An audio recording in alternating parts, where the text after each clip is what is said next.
Vós igualmente vivei a vida com o mundo lá, com discernimento e tendo consideração para com a vossa mulher como parte mais frágil. Tratai-a com dignidade, porque sois juntamente herdeiros da mesma graça de vida, para que não se interrompam as vossas orações. Finalmente, sede todos de igual ânimo, compadecidos, fraternalmente amigos, misericordiosos, humildes, não pagando mal por mal ou injúria por injúria. Antes, pelo contrário, bendizendo, pois para isso mesmo fostes chamados, a fim de receberes bênção por herança. Pois quem quer amar a vida e ver dias felizes, refreie a língua do mal e evite que os seus lábios falem dolosamente. Aparte-se do mal, pratique o que é bom, busque a paz e empenhe-se por alcançá-la. Porque os olhos do Senhor repousam sobre os justos e os seus ouvidos estão abertos. Mas o rosto do Senhor está contra aquele males. Amém. Senhor Jesus. Amém. Senhor Jesus. Amém, irmãos? Boa noite. Amém. Antes de iniciarmos a mensagem, queria pedir para os irmãos para fazer a oração, tá certo? Vamos orar para que o Senhor fale por meio de mim, para que o Senhor fale para nós e que o nosso coração esteja aberto. Amém?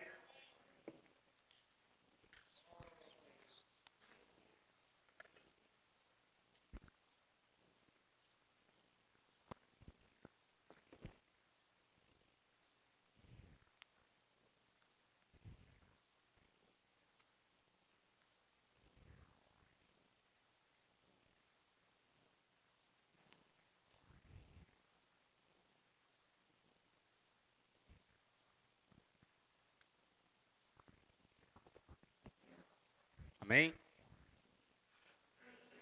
Senhor Jesus. Amém. Vamos ler o tema da semana? Amém. Marido e mulher, herdeiro da mesma graça da vida. Mais uma vez. Marido e mulher, herdeiros da mesma graça da vida. Amém. Eu passei a semana preocupado com essa mensagem. De todos os irmãos que tinham para liberar, eu sou o único irmão que não é casado e pego logo esse título, né? E aí eu falei com o Fabiano, Fabiano, será que dá certo nós pegar a mensagem, já querendo fugir da semana, né? Aí o Fabiano falou assim, não, vamos ver se dá certo, né? E acabou que não deu certo. Aí eu falei para João, João, tá meio difícil a mensagem dessa semana. Aí sabe o que foi que ele disse? Falou assim, se tá difícil a mensagem, imagina a realidade, né? Senhor Jesus. E aí, ele falou o seguinte também, que foi o que me encorajou um pouco, né? Ele falou assim, Paulo também não era casado e foi quem mais falou de casamento na Bíblia. E na verdade, né, quando nós formos parar para pensar, nós já estamos incluídos no maior casamento do universo. Nós estamos aqui como a igreja, especificamente como a igreja de Angicos, e tal igreja é a noiva de Cristo. Fala assim, eu sou a noiva de Cristo. Amém. Senhor Jesus. E na verdade, todo casamento terreno, né, todo casamento aqui na terra, ele na verdade, ele converge para o casamento real, que é entre Cristo e a igreja. E Paulo já sabia disso. Paulo lá em Efésios, todo momento que ele falava sobre o casamento, ele fazia uma analogia com Cristo e a igreja. Então aqui eu vou usar bastante o alimento diário da semana. Vou tentar falar o mínimo possível do que eu sei, porque na verdade é zero. Então eu vou falar aqui um pouco do que o irmão tentou passar para a gente, tá certo? No primeiro parágrafo da segunda-feira, ele fala exatamente o que a mensagem quer transmitir. semana, intitulada Marido e Mulher, herdeiros da mesma graça da vida, esclarecerá pontos que podem ser objeto de dúvida para vários casais e os encorajará. Então, eu espero que essa mensagem, né, se durante a semana você não foi encorajado, eu espero que hoje você seja um pouco mais encorajado, amém? Senhor Jesus, por exemplo, uma esposa submissa deve seguir cegamente a direção que seu marido incrédulo tomar? O homem tem direito de submeter sua esposa às suas vontades próprias? O julgamento do Senhor visará ao casal ou ao indivíduo? Que tipo de vestimenta devemos usar? Qual é o verdadeiro propósito do casamento? Como a paixão inicial pode tornar-se um relacionamento mais profundo e duradouro? Então aqui é tudo o que o Alimento Diário ele explicitou durante a semana, e eu espero que eu fale um pouco também para os irmãos sobre isso. Senhor Jesus, o casamento, né, primeiramente, é o principal ambiente de crescimento de um cristão. Por quê? Se o casamento, se o convívio, ele não está indo como planejado, se os atritos são maiores do que o desfrute do Senhor, dificilmente nós teremos uma vida cristã saudável. Os irmãos, na verdade, costumam dizer que a vida da igreja é uma miniatura do reino dos céus. E o casamento, por sua vez, a família como um todo, é uma miniatura da miniatura do reino dos céus. Por quê? Porque o que nós vivemos, a realidade que nós temos ao longo do nosso dia, no nosso trabalho, nos nossos estudos, no casamento, com a nossa família, é que dirão como é que é o nosso convívio. E dirá também o quanto nós desfrutamos do Senhor durante a nossa vida. O irmão Pedro, né, ele falou que, na verdade, o casamento ele é muito mais difícil do que parece ser. Por quê? Algum irmão sabe por quê? É porque, na verdade, o ser humano, né, a alma do ser humano, ela está em constante disputa com Satanás. Como assim? Lá em João, na verdade, 1 João capítulo 2, não, 1 Pedro 2, diz assim, versículo 11, diz assim: Amados, exorto-vos como peregrinos e forasteiros que sois, a vos absterdes das paixões carnais que fazem guerra contra a alma. Então, na realidade, o casamento ele torna-se difícil, e quando eu falo casamento, os irmãos também lembram do corpo de Cristo, certo? Sempre que eu falar casamento, vocês também assimilam a nosso convívio junto com os irmãos. Por que é difícil? Porque a nossa alma ela está em constante disputa entre Satanás e Deus. E sabe quem é que decide quem vai ganhar essa luta? No nosso indivíduo, né? Nós mesmos é que decidimos quem é que vai ganhar. Por quê? Se você tem uma vida que para você tanto faz ou tanto fez, desfrutar do plano que Deus te deu, Satanás ele está vencendo essa luta. Mas nós nos importamos com a vontade de Deus em nossa vida, aí sim, Deus ele está vencendo. Senhor Jesus, o casal deve aprender a cooperar espiritualmente para se tornarem vencedores na volta de Cristo. E aí, quando você casa, o que acontece? Antes era uma única alma, eram os únicos desejos que você tinha eram os seus, mas quando você casa, você passa a fazer parte da vida de outra pessoa. Os evangelhos já dizem que quando você casa, você torna-se um com aquela pessoa. Então, o que antes era uma luta apenas com você, torna-se uma luta dupla, né? É uma luta, na verdade, entre duas almas, e Satanás tentando vencer, assim como Deus também está tentando vencer. E é importante nós lembrarmos que essa luta não é contra o seu cônjuge, né? Essa luta não é contra o irmão que está ao seu lado. Né? Por exemplo, o neguinho não pode brigar com a Aninha como se fosse essa a batalha que decidirá quem vai vencer. Mas essa luta, como o próprio Paulo fala, não é contra carne nem sangue, né? Mas é contra os principados, as potestades, ou seja, é contra Satanás. Então a nossa luta aqui na terra, ela vai ser decidida pelo quanto nós desfrutamos da palavra. Senhor Jesus, o coração humano, né, como eu falei, é esse campo de batalha e nós precisamos estar atentos em todos os momentos. Lá em Pedro, na carta dele, na epístola, né, ele diz o seguinte, que Satanás, ele é como um leão que está nos rodeando em todos os momentos. Cristo, na verdade, é o nosso leão, né? É o leão da tribo de Judá. Mas Satanás, Pedro fala que ele é como um leão, ou seja, ele está ali em todos os momentos, esperando que essa presa, que nesse caso somos nós, dá mole. E quando isso acontece, Satanás ele está pronto para nos atacar. Então, por isso que é importante uma vida no casamento. Porque quando um está fraco, o outro ajuda. Quando um está desencorajado, a missão do outro é encorajar. Então, se um casamento ele não desfruta da palavra, tanto o marido quanto a esposa, quando um estiver desencorajado, o outro prontamente também estará.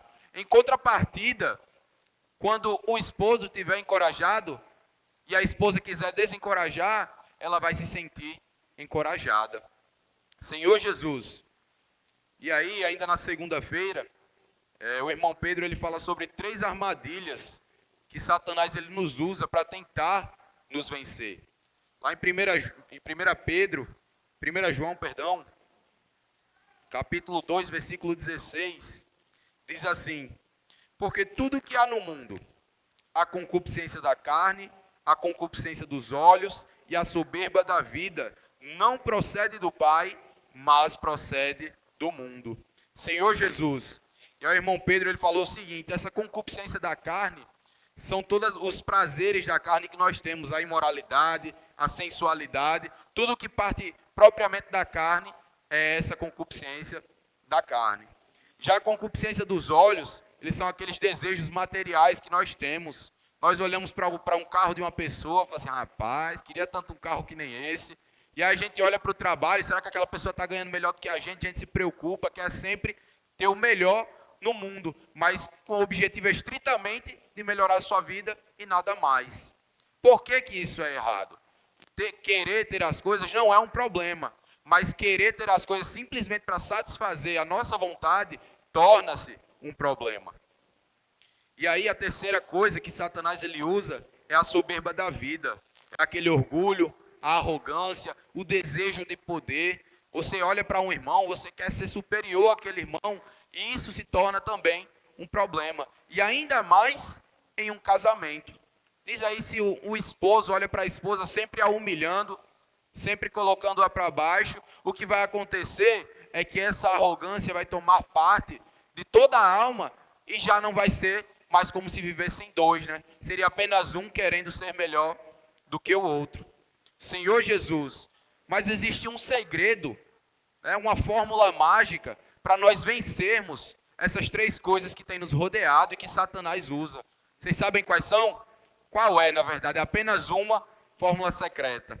Está lá em 1 João, capítulo 2, versículo 17. Um versículo depois do que a gente leu. Diz assim: ora, o mundo passa, bem como a sua concupiscência. Aquele, porém, que faz a vontade de Deus, permanece eternamente. O segredo para nós vencermos a concupiscência da carne, a concupiscência dos olhos, a soberba da vida, é somente uma: praticar a palavra de Deus. Olha que aquele, porém, que faz a vontade de Deus, permanece eternamente. E o que não falta é nós conhecermos a vontade de Deus. Nós estamos incluídos aqui na igreja, e na igreja é onde mais se fala sobre a vontade de Deus. Lá em 1 Timóteo, fala que a vontade de Deus é que todos os homens sejam salvos. Portanto, qual que é a vontade de Deus? É que nós preguemos o Evangelho. E quando nós pregamos o Evangelho, sabe o que acontece? Essa palavra está sendo praticada por nós e o mundo já não faz mais parte do nosso viver. Senhor Jesus, então na nossa vida, se nós queremos mudar, se nós queremos ser transformados, é essa a única forma: praticar a palavra de Deus. Senhor Jesus. E aí, uma das perguntas que o alimentário disse que ia responder é a seguinte, né? Será que o casal ele vai responder pelos dois ou cada um vai responder por si?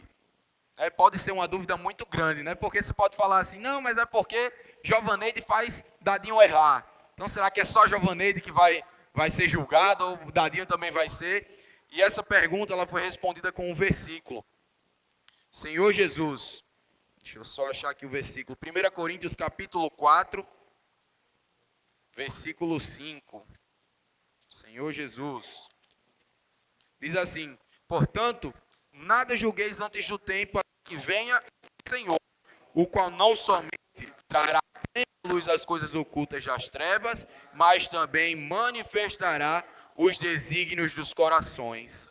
E então, cada um receberá o seu louvor da parte de Deus. Senhor Jesus, então aqui diz que nós seremos julgados mediante o que nós fazemos. E essa pergunta aqui já responde uma outra pergunta que o Alimento Diário ele fez. Ele fala o seguinte: se eu tenho um marido, se eu tenho uma esposa que é incrédula, e ela quer fazer alguma coisa que me fará pecar, eu devo obedecer ou devo frear o que aquela pessoa está querendo fazer? E aí o Senhor, né, por meio do Alimento Diário, falou o seguinte: você tem que buscar a verdade. Quando você busca a verdade, algo maravilhoso acontece em nossas vidas. As pessoas começam a entender que o plano de Deus na sua vida está sendo cumprido. E aquilo é tão maravilhoso que essa alegria, esse entusiasmo, essa excelência que foi falado no hino, as outras pessoas também irão querer ter. Senhor Jesus, ele escrevia aqui, ó: embora o casamento seja uma união, cada cônjuge prestará contas a Deus individualmente. Então é importante termos esse contato individual com Deus. Nós não podemos nos apoiar naquela experiência que o irmão teve há não sei quantos anos. A gente não pode se apoiar no quanto o seu marido ou a sua esposa leu o Alimento Diário, mas o nosso convívio com Deus tem que ser constante também. Né? Por exemplo, se você sabe que seu marido todos os dias pela manhã lê o Alimento Diário, mas você não lê o Alimento Diário, na verdade aquilo está tornando-se um jugo desigual. Por quê? Porque embora aquele irmão esteja praticando, a outra pessoa não está praticando. E aí dificulta para a outra pessoa. Por exemplo aqui, né? Quando nós chegamos de uma conferência, que o Senhor falou muito para a gente, acontece que aqui a reunião ela torna-se uma esfera maravilhosa. Por quê? Porque não é uma única pessoa promovendo aquele ambiente. São várias. Então no casamento, se uma única pessoa promove o desfruto espiritual, acontece que fica desgastante, né? Aquela pessoa vai chegar um momento e vai falar assim: não vou chamar mais para ler o Alimento Diário. Não vou chamar mais para fazer uma oração. Por quê? Porque a outra pessoa nunca aceitava e torna-se desgastante. Mas quando os dois, eles estão no mesmo caminho, quando os dois estão desfrutando juntos do Senhor, aquela alegria, mais uma vez, ela vai tornar explícita para outras pessoas. Senhor Jesus. E aí, a submissão da esposa ao marido deve ser baseada na obediência à palavra, não em servidão cega. Lá em 1 Pedro, capítulo 3, versículo 1. Senhor Jesus. 1 Pedro 3, 1 diz assim: mulheres, sede vós igualmente submissas a vosso próprio marido, para que, se ele ainda não obedece à palavra, seja ganho sem palavra alguma por meio do procedimento de sua esposa. Aquele caso que eu tinha dito, né? Se você está com dificuldade em fazer com que o seu marido seja incrédulo ou não, ou a sua esposa também seja incrédula ou não, pratique a palavra, só existe uma forma. Nós vimos lá em 1 João, né? É praticar a palavra. Quando nós praticamos a palavra, olha o que acontece, né? Sem palavra alguma, por meio do procedimento de sua esposa, ao observar o vosso honesto comportamento, cheio de temor, não seja dono da esposa, o que é exterior, como frisado, que já é outra parte, né? Enfim, o versículo 2, que é o que diz aqui, né? Quando a gente pratica, as outras pessoas veem. Seu marido vê, a sua esposa vê, e algo, né, que Deus ele planeja para o casamento acontece. Então, se o seu marido incrédulo, ou sua esposa incrédula ainda não creu no Senhor, ainda é o momento. Por quê? Quando você desfruta dessa palavra, ele vai começar a ver. Senhor Jesus. E aí, o irmão perguntou, né, o que é submissão? Algum irmão sabe o que é submissão? Ninguém vai falar? Oi? Respeito, né? Senhor Jesus. Aqui, ele falou assim, submissão não significa seguir o marido cegamente, mas sim manter uma postura respeitosa. O que isso quer dizer, né? Senhor Jesus, tem várias experiências de irmãos que perguntam, que já foi dito aqui no Alimento Diário, né? Se o meu marido não quer praticar, o que é que eu vou fazer? Se minha esposa não quer praticar, eu vou fazer o quê? Você não quer vir para as reuniões, não quer fazer isso, não quer fazer aquilo, o que é que eu devo fazer? E aí o irmão Pedro, no Alimento Diário, ele falou assim, não veja isso como um conselho, né? Conselho dá uma ideia assim de livro de autoajuda e na verdade o que nos transforma é a palavra. E ele disse assim, você tem que dizer que não concorda com aquilo, que vai seguir a verdade, mas de forma respeitosa. Por quê? Porque o atrito, na verdade, ele não é de Deus. Quando nós temos aquela quantidade de atrito que é muito superior ao desfrute que nós temos da palavra, isso significa que os planos de Deus ainda precisam ser trabalhados em nosso coração. E aí ele falou que nós devemos, embora discordar do que o seu marido ou sua esposa esteja fazendo de errado, temos que fazer de forma respeitosa. Porque se for apontar o dedo, se você for julgar, na verdade você só vai piorar aquela situação. Senhor Jesus. E aí lá em 1 Coríntios, capítulo 7, versículo 13, diz assim, e a mulher que tem marido incrédulo e este consente em viver com ela, não deixe o marido, porque o marido incrédulo é santificado no convívio da esposa, e a esposa incrédula é santificada no convívio do marido crente. De outra sorte, os vossos filhos se ficariam impuros, porém agora são santos. Olha a bênção que nós temos em praticar a palavra. Até a sua linhagem, a sua geração é abençoada. Mas se o descrente quiser apartar-se, que se aparte. Em tais casos não fica sujeito a servidão nem o irmão, nem a irmã. Deus os tem chamado à paz. Senhor Jesus. E aí, na verdade, qual é o objetivo do casamento? No início eu falei que era o plano principal de Deus, era que nós cresçamos dentro do casamento de forma espiritual. E hoje, o casamento, não muito diferente disso, como é que Deus vê, né? Deus instituiu o casamento para ser uma relação de amor, respeito e, mais do que isso, edificação da igreja. O casamento tem esse objetivo principal, que é edificar tudo quanto o Senhor tem nos mandado. Senão, por que existiria o casamento entre Cristo e a igreja, né? Lá em Provérbios fala que Deus já tinha um relacionamento muito bom com Cristo, que um era o arquiteto do outro, que se deliciavam na presença um do outro. Então, por que ele quis que a igreja fosse incorporada nesse ambiente? Por que ele quis que o casamento fosse instituído na terra? Para que a igreja ela fosse edificada. Senhor Jesus. E aí, de forma um pouco mais prática, quarta-feira, ela vem falando um pouco sobre os nossos procedimentos aqui na terra.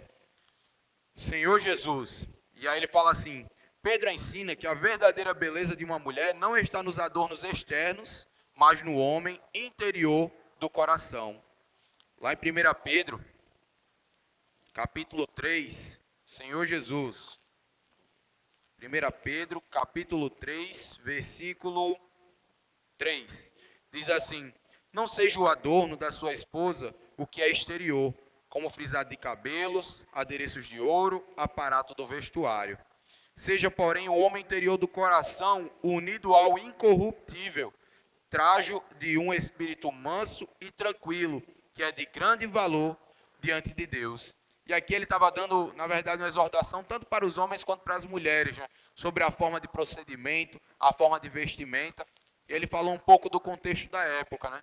As mulheres, quando iam sair, elas colocavam, laços de ouro no cabelo, se aparatavam de forma extrema, e aquilo, na verdade, era somente, como é que eu posso dizer, uma arrogância por parte delas, né? Era só querer o visível. E aí Pedro, na verdade, Pedro mesmo, ele fala que o importante não é o exterior, não é o que nós aparentamos. E aí, essa analogia serve, para o mundo espiritual. Muitas vezes nós estamos na vida da igreja e vivendo como se nós estivéssemos de forma espiritual muito boa, quando na verdade nós não estamos desfrutando. E ele diz assim, o que importa não é o exterior, não é a sua fachada, não é o que você está tentando transmitir. O importante na verdade é o seu coração. Então se nós estivermos nessa condição, se você sente que está faltando desfrute, se você sente que você tem dificuldade em praticar a palavra do Senhor, existe uma forma de você ser ajudado, é pedir. Você pode pedir para o irmão, ore por mim, ore comigo. Nós temos várias ferramentas que requerem ajuda dos irmãos. E quando essa ajuda, é mostrada para nós, quando essa ajuda é executada em nosso viver, o nosso espírito, ele sente e o nosso espírito também é transformado. Então, o que é importante não é o exterior, e sim o interior. Senhor Jesus. E aí, ele falou sobre a ordem de encabeçamento dentro da igreja. E ele falou uma frase que eu toquei muito, estava até compartilhando com o Fabiano, né? Ele disse o seguinte: se está faltando paz no seu convívio com os irmãos, se está faltando paz no seu convívio com o seu cônjuge, é porque um elo desse encabeçamento foi quebrado em alguma cadeia. Qual é a ordem, né? Deus governa Cristo, Cristo governa o homem, e o homem governa a mulher, né? Governa no sentido de que a mulher é submissa. E mais uma vez, esse ser submissa não é não ter uma opinião, esse ser submissa não é obedecer cegamente, mas esse ser submissa é ter respeito pelo marido, né? A mulher, ela é uma auxiliadora, a Bíblia fala que a da Adão, né, uma auxiliadora idônea. Então, se a mulher não tivesse opinião nenhuma, quando o homem tivesse prestes a fazer algo errado, alguma coisa que não deveria fazer, a mulher não poderia ter opinião. Mas não foi assim que Deus disse, né? Deus disse que seria uma auxiliadora idônea. Então, aquela mulher, ela está ali para te auxiliar e para te ajudar nas suas decisões, com convívio com seus filhos, está ali para te ajudar para que você desfrute mais da palavra. Então, se está faltando tudo isso, se a paz está faltando, nós temos que rever o encabeçamento dentro da nossa casa. Deus, ele nunca deixa de governar Cristo. Cristo nunca deixa de governar a igreja. Então, o erro sempre está ali dentro do nosso convívio, né? Nós precisamos olhar e perceber o que é que está errado. E o diálogo, ele vai ajudar muito nessa parte, né? A gente tem que entender, será que a gente está desfrutando pouco da palavra? Será que nós estamos servindo pouco? Será que um está freando o outro de servir? E quando nós ajustarmos isso, a igreja ela vai ser edificada com muito mais facilidade. Senhor Jesus. E aí na quinta-feira, fala sobre um casamento saudável, né? Vou ler aqui uma partezinha que eu marquei, que diz assim: na vida comum do lar, a verdadeira faceta de cada um é exposta, sem disfarces ou máscaras para se ocultar. Portanto, é também onde acontecem os maiores atritos. Ele falou assim, por muitas vezes, irrita-se até com muito falar da esposa. Né? Quando, não sei os irmãos, né? Mas, às vezes minha mãe está falando muito, fala assim, não mãe, pelo amor de Deus, para de falar um pouquinho. E eu acredito que no casamento isso deve acontecer com muito mais frequência. Porque no casamento é onde você conhece a verdadeira faceta daquela pessoa. E aí o irmão Pedro falou na mensagem o seguinte: namoro à distância, por exemplo, eu e Natália namoramos, a gente se vê talvez 2, 3 vezes por semana. Eu não conheço verdadeiramente ela, nem ela me conhece verdadeiramente. Mas quando os irmãos casaram, o que acontece? Vocês passam a se conhecer e os atritos começam a surgir mais. Mas olha o que falou aqui. Você, marido, precisa saber que a vida do dia a dia pode acarretar muitos conflitos. Por isso, é preciso ter entendimento para vivê-la bem. Olha o versículo. Maridos, amai vossa esposa, como também Cristo amou a igreja e a si mesmo se entregou por ela. Olha o grande amor que Cristo teve para com a igreja.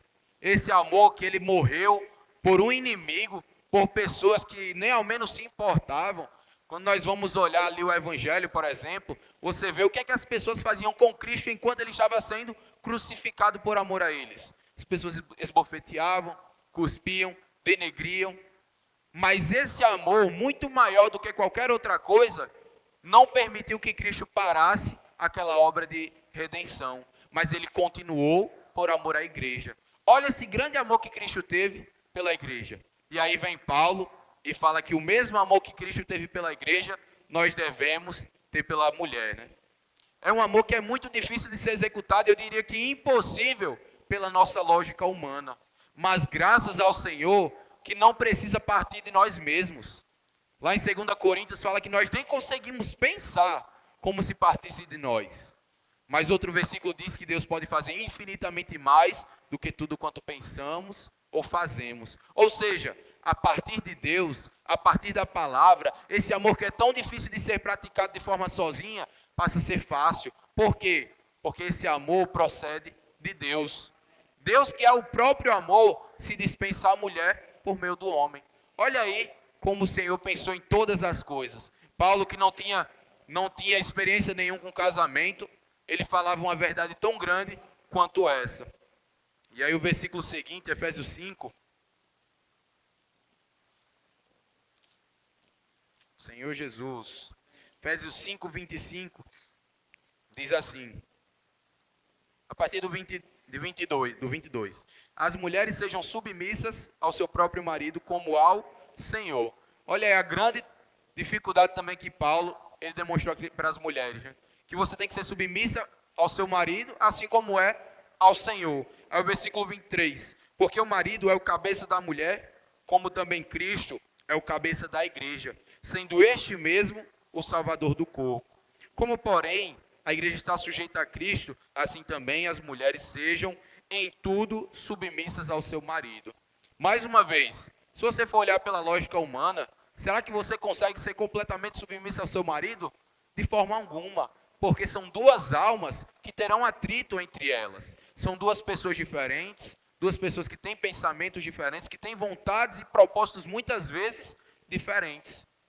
Mas Paulo ele deixou claro que quando o homem ama a mulher assim como Cristo amou a igreja, torna-se fácil a mulher ser submissa ao marido. Porque o marido nunca vai fazer nada que não fosse o melhor para sua mulher. Então, quando a cadeia ela é seguida de forma completa, a vontade do Senhor é muito mais fácil de ser executada em nossa vida. Amém? Senhor Jesus, o versículo 25 foi o que eu li, né? Diz assim, maridos, amai vossa mulher como também Cristo amou a igreja. E assim mesmo se entregou por ela, para quê? Para que a santificasse, tendo-a purificado por meio da lavagem de água pela palavra. Senhor Jesus. E aí, lá na epístola de Pedro, ele fala que o desrespeito no casamento pode atrapalhar o nosso viver espiritual de uma forma tão grande que a nossa oração, ela nem mesmo é ouvida. Olha aí o que diz 1 Pedro 3,7. Senhor Jesus. Diz assim, maridos, vós igualmente vivei a vida comum do lar, com discernimento e tendo consideração para com a vossa mulher como parte mais frágil. Tratai-a com dignidade, porque sois juntamente herdeiros da mesma graça de vida, para que não se interrompam as vossas orações. Então, quando nós deixamos de tratar tanto o irmão do nosso convívio, quanto a mulher ou o marido, acontece que as nossas orações elas são interrompidas, porque a cadeia de comando do Senhor, né, todo aquele encabeçamento que ele já tem planejado, foi quebrado. Senhor Jesus, em contrapartida, quando nós tratamos o nosso cônjuge com dignidade, as nossas orações, elas são ouvidas. Então tudo se alinha perfeitamente. Quando nós desfrutamos da palavra, nós amamos a nossa mulher como Cristo amou a igreja e, consequentemente, a mulher é submissa ao marido. Senhor Jesus. E aí, Senhor Jesus, aqui no versículo 25 que eu li, fala que o homem ele tem que ser um líder, né? Tem que ser o cabeça da mulher. E aí eu escrevi assim, o homem deve ser o cabeça do lar, mas isso significa ser um líder servo, como Cristo é para a igreja. Cristo deixou de fazer alguma coisa para a igreja? Tudo que ele deveria fazer da melhor forma foi feito. E assim dentro do casamento, o marido deve fazer para a mulher. Por quê? Aqui no versículo que nós lemos de 1 Pedro, a mulher é a parte frágil, né? E o irmão Pedro Dong, né, na mensagem, ele falou o seguinte, muitas vezes os homens se irritam, porque eles não entendem essa fragilidade da mulher. Eles não entendem que a mulher tem que ser mais bem cuidada no sentido de o seu trabalho, o seu convívio na igreja. Então tudo para ela é de forma mais frágil, ela é mais sentimental. E o homem é muito mais explosivo, né? Se irrita com facilidade. Às vezes a mulher fala alguma coisa, ele já se irrita. Senhor Jesus, mas quando esse homem ele torna-se um líder servo, um líder que serve a sua mulher e a Cristo, acontece que a vida da igreja ela torna-se um ambiente muito mais saudável. Senhor Jesus, se o marido ou a esposa se tornam obstáculos para o crescimento espiritual do outro, é preciso buscar o equilíbrio, indo até a palavra e tendo diálogos de como melhorar. O homem tem uma característica mais explosiva, né, que foi o que eu acabei de falar. Então, se isso está acontecendo, existe uma fórmula secreta, foi o que eu falei no início, né? É só ir até a palavra. Senhor Jesus, o casal deve aprender a priorizar Deus e o serviço, sem negligenciar suas responsabilidades familiares. E aí, o irmão no alimento diário, ele falou o seguinte, né? Às vezes o irmão está servindo e a esposa percebe que ele está servindo demais e meio que se sente de lado, né? Fala assim, homem, vê aí o que é que você pode fazer, está servindo muito, não está tendo tempo para mim. Às vezes acontece o contrário, né? A mulher está servindo e o marido tenta frear. Quando isso acontece, isso significa dizer que a gente está freando a obra do Senhor. Senhor Jesus, mas quando nós temos esse senso de responsabilidade, nós entendemos que nós estamos aqui para edificar a igreja. Então, quando um estiver servindo, o outro tem que chegar junto e falar que também vai servir. O outro também tem que procurar ter essa responsabilidade de que nós somos os responsáveis pela edificação da igreja. Senhor Jesus, o casamento reflete a relação de Cristo e a igreja. É uma entrega e cumplicidade. Aqui na sexta-feira, eu anotei aqui, ó. Na convivência 2, se os cônjuges cooperarem entre si, a possibilidade de se tornarem vencedores por ocasião da volta do Senhor Jesus aumenta. Olha aí, quando a esposa está cooperando com o marido, quando o marido está cooperando com a esposa, a chance de nós reinarmos com Cristo potencializa. Então, dentro do nosso convívio, vamos nos lembrar disso, de que quando nós cooperamos juntos, nós temos muito mais possibilidade de reinar com Cristo. Quem aqui quer reinar com Cristo? Então, é cooperar com a igreja, com seu marido, com sua esposa. Senhor Jesus, aí aqui diz assim, lá em Eclesiastes capítulo 4, versículo 10. Senhor Jesus.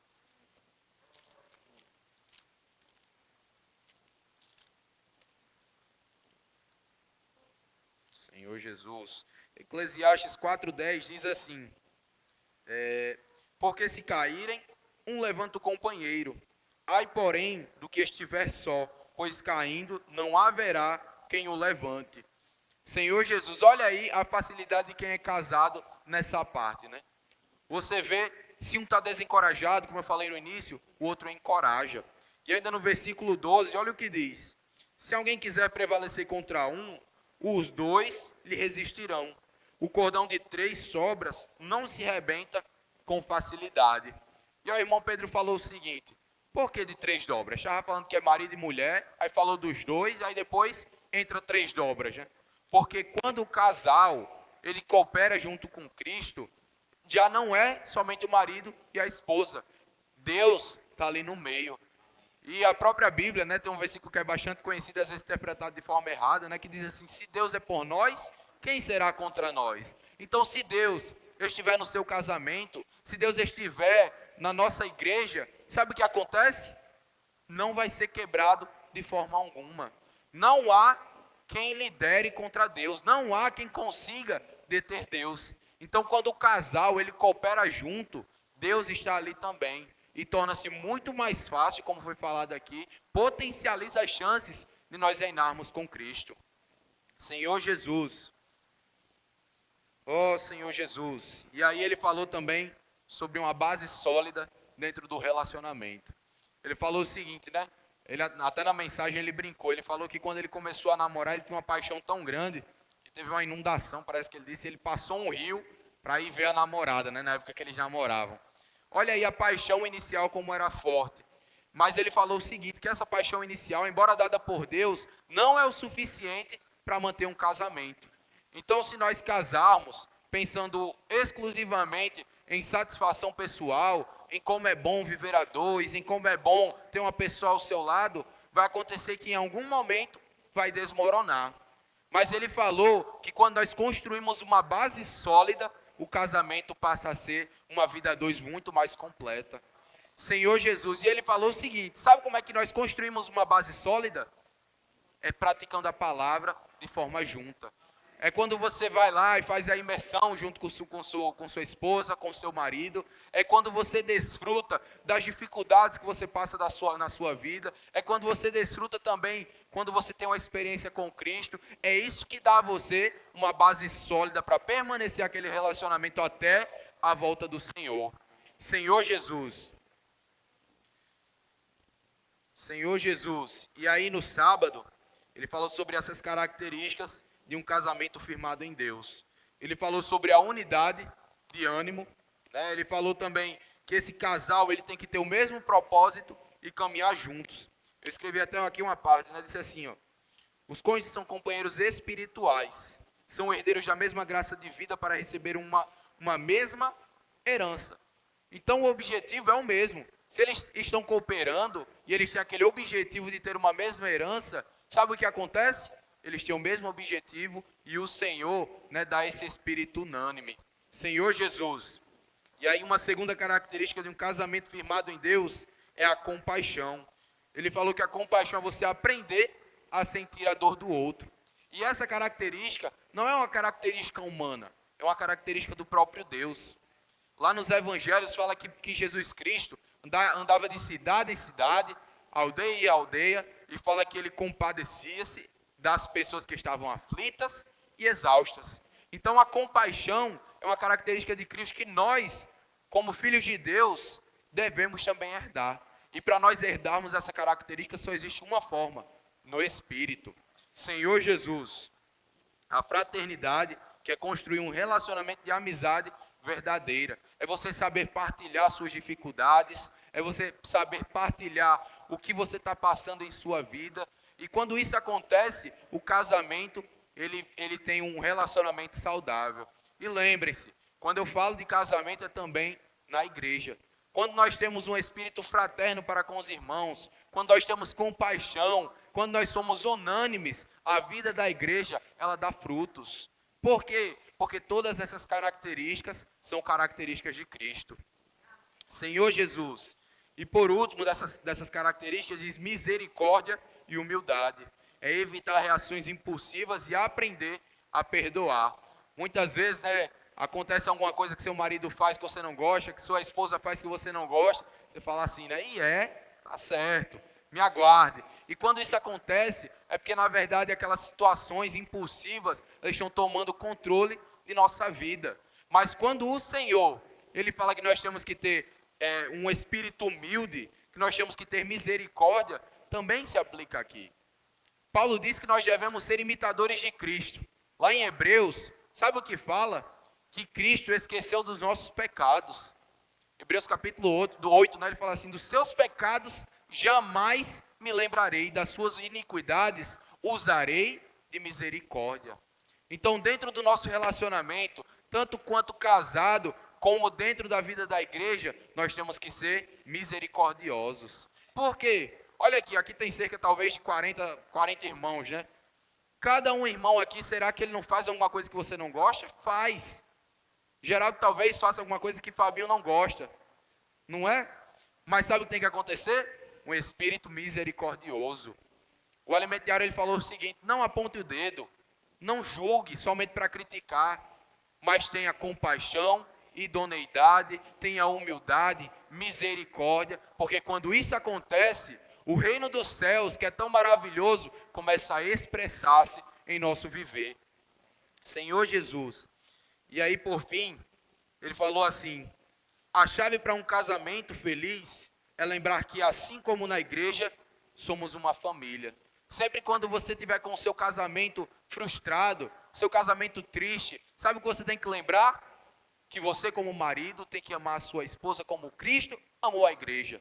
Que você, como mulher, você tem que ser submissa, assim como a igreja tem que ser a Cristo. E aí quando nós entendemos isso, quando nós entendemos que nós somos uma família, o casamento feliz ele deixa de ser fachada e torna-se realidade.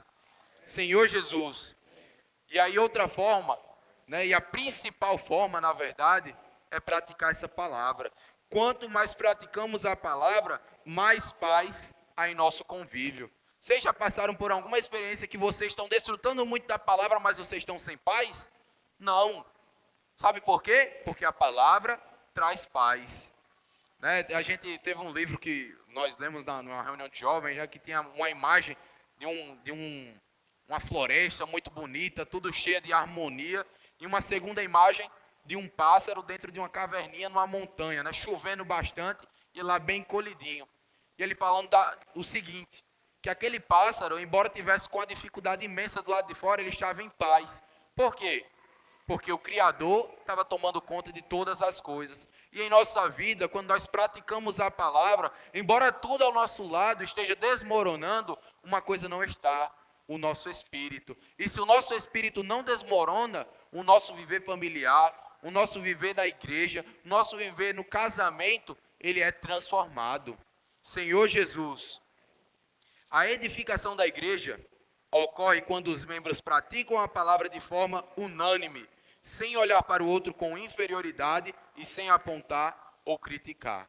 Isso aqui, né, é uma analogia tanto para o casamento quanto para a igreja. Mais uma vez, se nós estamos olhando para o nosso cônjuge, se nós estamos olhando para o irmão que está ao nosso lado, olhando para ele como se ele fosse menor do que nós, tem algo errado na nossa vida. E esse errado é a falta da prática da palavra.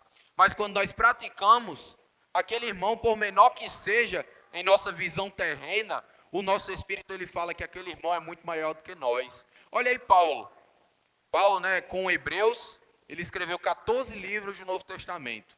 14 de 27, né, dá mais da metade. Paulo, quando ele ia se declarar para os irmãos que ele falava quem ele era, sabe o que ele falava?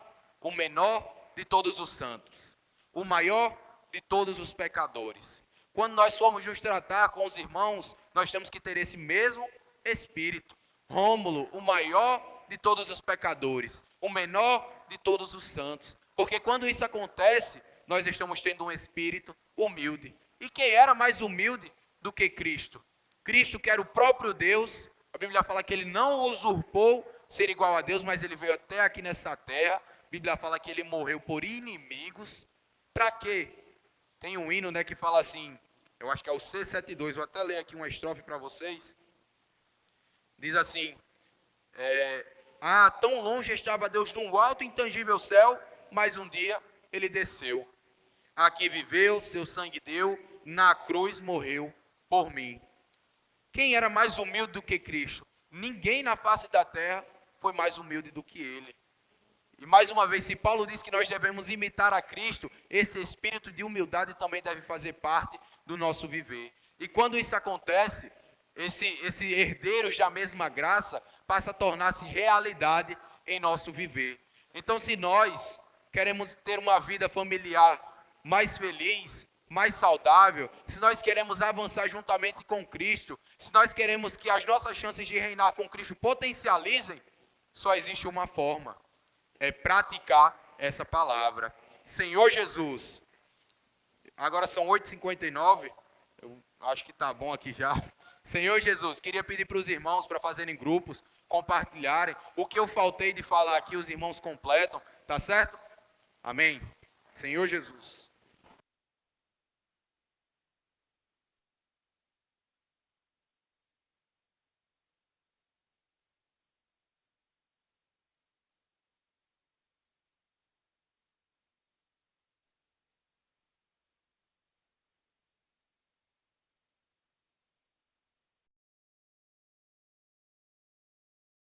O homem era simples e puro.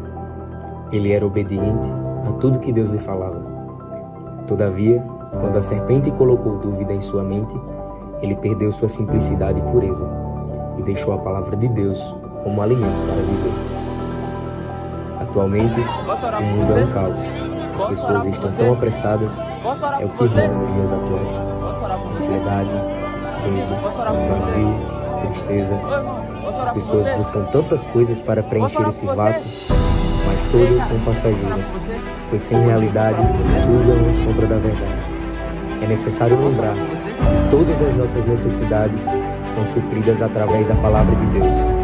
Hoje, o Senhor está levantando uma geração que busca conhecer o seu coração. Os valentes de Davi, um exército celestial, aquele que desesperadamente desejam cooperar para trazer o Senhor de volta. Está declarado.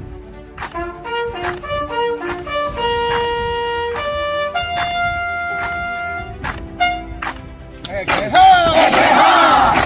É guerra! Palavra! Profética! É guerra! É guerra! É guerra!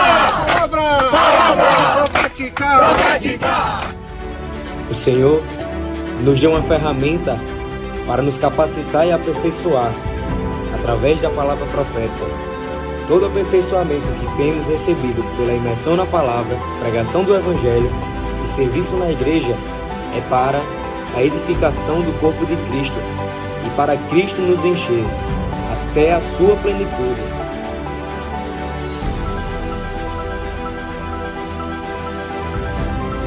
O CEAP é essa ferramenta. Ele quer que vivamos juntos, como membros do corpo de Cristo. Nós te batizamos para dentro do nome do Pai, do Filho e do Espírito Santo, para dentro do corpo de Cristo.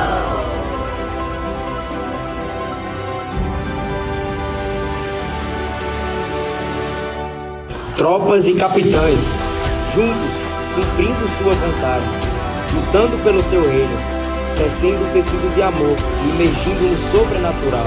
Dessa forma, que poderemos compreender que o sobrenatural está na dimensão de Deus, na esfera da fé. Estamos em guerra. Ele está te chamando. Se o Senhor está mandando ir, ide. Não tenha medo. Receba a palavra de comando e acolha com amor reverente a palavra profética. Você precisa tomar uma decisão hoje. O seu coração arde? Então vem para o CEAP. Vem!